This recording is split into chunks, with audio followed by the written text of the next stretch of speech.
Imagine trying to book a last-minute flight for a family funeral, only to watch the ticket price jump by $230 overnight. In April of 2026, an ex-user named Nug tagged JetBlue, asking why their fare spiked so aggressively in a single day.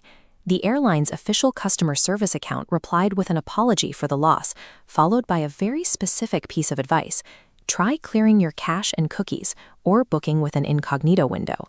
That reply accidentally dragged a multi-billion-dollar corporate secret into the light. It's a practice known as surveillance pricing. Companies harvest your personal data, everything from your physical location to your browsing history, and use it to calculate a customized algorithmic price designed to extract the maximum amount of money from you specifically. JetBlue later deleted the post and blamed an employee error, but the slip-up revealed a deliberate corporate betrayal. This interaction provides rare, public evidence of the multi-billion-dollar strategy built to manipulate prices behind the scenes. To understand how far companies have strayed, we have to look back to the mid-1800s.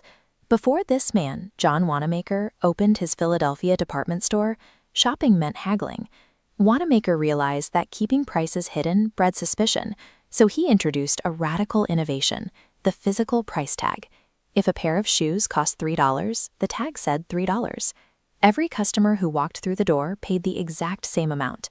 This level playing field built an immense amount of consumer trust and set the standard for global retail for the next 150 years. Today, that trust is being actively dismantled.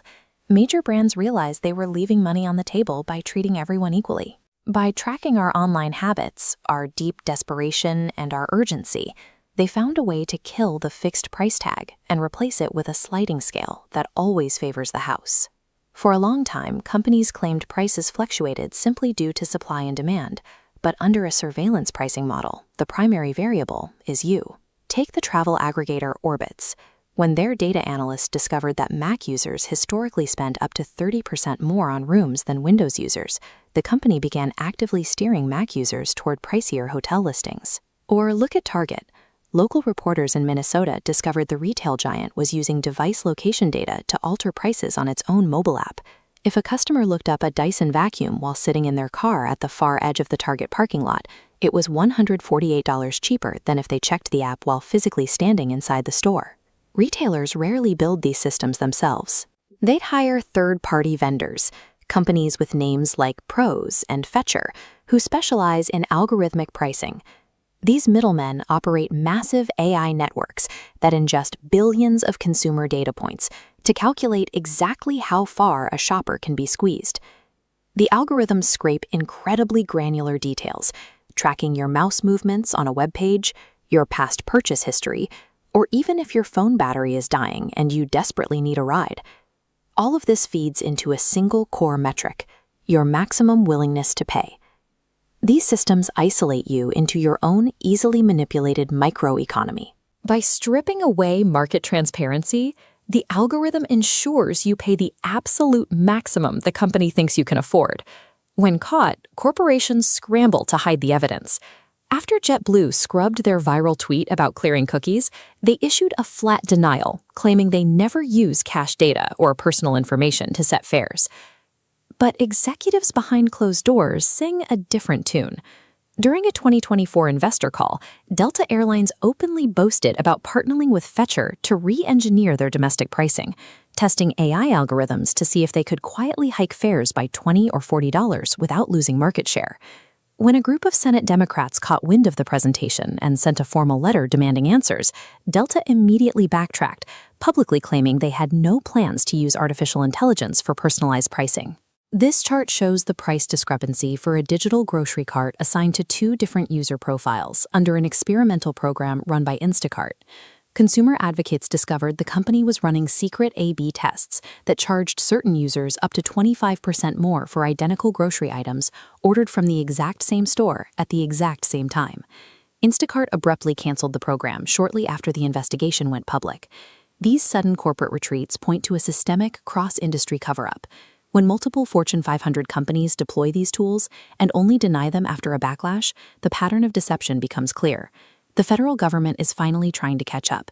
The FTC recently launched an investigation into the shadowy market of personalized pricing. Through a special 6B order, the FTC subpoenaed internal documents from 8 major algorithmic pricing vendors. The initial findings were alarming. These middlemen are already quietly working with at least 250 clients, ranging from grocery chains to apparel brands, tracking user demographics to tailor individual prices. States are also drafting their own countermeasures. In California, lawmakers advanced Assembly Bill 2564, legislation aimed at imposing a strict, technology-neutral ban on customized pricing based on personally identifiable information gathered through surveillance. New York took a different approach, passing the nation's first Algorithmic Pricing Disclosure Act. It legally forces companies to show a conspicuous warning label if an algorithm uses your data to set your price, carrying a threat of $1,000 in civil penalties for every single violation. Naturally, business trade associations and corporate lobbyists are pushing back hard. They're fighting to keep these legislative efforts tied up in committee, determined to protect the highly profitable black boxes that run their storefronts. Until those laws pass, your digital footprint remains a liability. Next time you check out online, the items in your cart might be priced based on the neighborhood you live in, the device in your hand, or the speed of your clicks.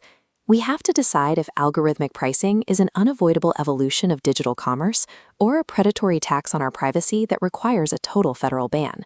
Either way, you should start clearing your cache and cookies before booking that next flight. Let us know what you think in the comments and subscribe to the channel for more.